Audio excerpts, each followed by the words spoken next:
Hello everyone! Welcome back to my YouTube channel. And for today's video, I'm going to share with you a quick and easy, no magic ring, heart crochet. The materials that I use is 4-ply acrylic yarn, 5mm hook, scissors, and yarn needle. And without further ado, let's begin. First step is to make a slip knot. Turn your yarn to a circle, then pull the longer yarn to make it tight.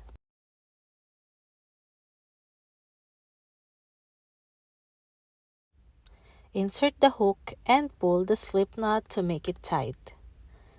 Then we're going to make chain 4. To do the chain, yarn over and pull through. Again, yarn over and pull through.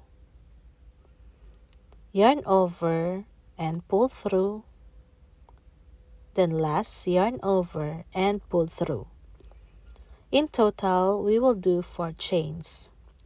Next, we're going to make a slip stitch. Insert the hook on the first chain. Then yarn over and pull through.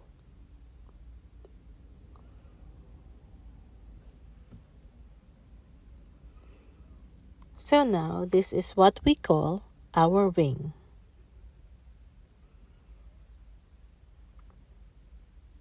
Next, chain 2. Yarn over and pull through. Yarn over and pull through. Inside the magic ring, we're going to make 3 treble crochet. Yarn over twice. Insert the hook into the ring. Yarn over and pull up a loop. Yarn over and pull through on the 2 loops. Next, yarn over and pull through on the 2 loops. Then yarn over on the last 2 loops. That's the treble crochet. Again, yarn over twice. Insert the hook into the ring. Yarn over and pull up a loop. Yarn over and pull through 2 loops. Yarn over, pull through 2 loops. Then yarn over and pull through the last 2 loops.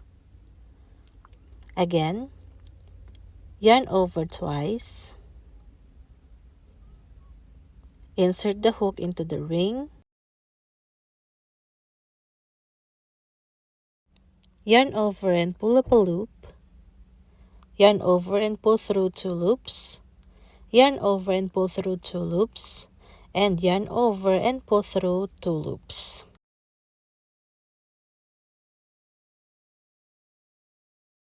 Next, we're going to make 3 double crochet.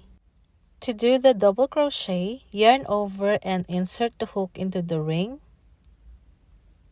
Yarn over and pull up a loop. Yarn over and pull through 2 loops. Then yarn over and pull through the last 2 loops. That's the double crochet. Again, yarn over and insert the hook into the ring. Yarn over and pull up a loop. Yarn over and pull through 2 loops. Then yarn over and pull through 2 loops.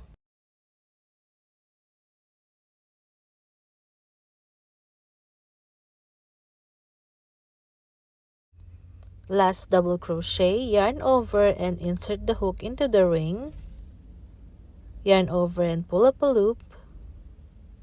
Yarn over and pull through 2 loops.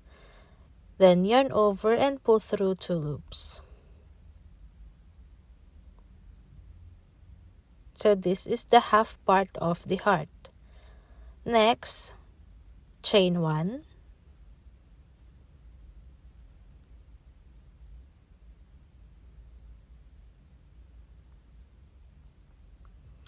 Then we're going to make 1 treble crochet.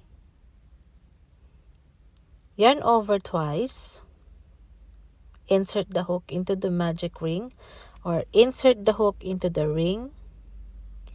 Yarn over and pull up a loop. yarn over and pull through 2 loops, yarn over and pull through 2 loops, then yarn over and pull through the last 2 loops. Next, chain 1, and then we're going to make 3 double crochet. Yarn over and insert the hook into the ring, yarn over and pull up a loop, yarn over, pull through 2 loops, yarn over and pull through 2 loops. Again, yarn over and insert the hook into the ring, yarn over and pull up a loop, yarn over, pull through 2 loops, yarn over and pull through 2 loops. Again, yarn over and insert the hook into the ring, yarn over and pull up a loop, yarn over and pull through 2 loops, yarn over and pull through 2 loops. Next, we're going to make 3 treble crochet. Yarn over twice, insert the hook into the ring, yarn over and pull up a loop, yarn over and pull through 2 loops, then yarn over, pull through 2 loops, then yarn over and pull through the last 2 loops. Again,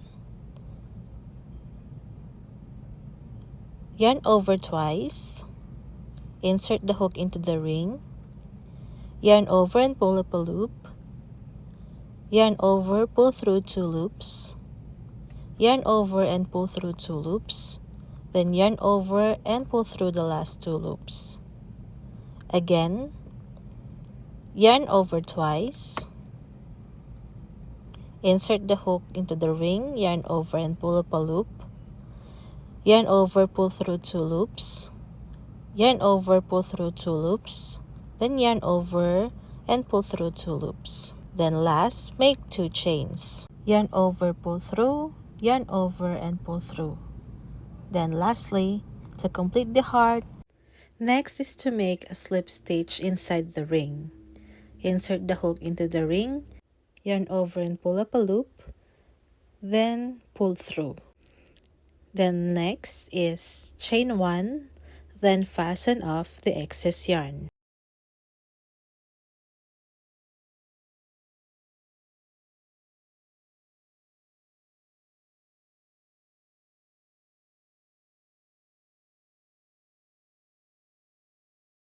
And also, don't forget to pull the excess yarn to close the ring. Then after that, use your needle to fasten off the excess yarn.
And there you have it, guys. This is the final outcome. I hope you like this tutorial, and if you're interested on this kind of content, please subscribe to my YouTube channel and click the bell button to notify you if I have a new upload. Thank you for watching and see you on my next tutorial. Goodbye.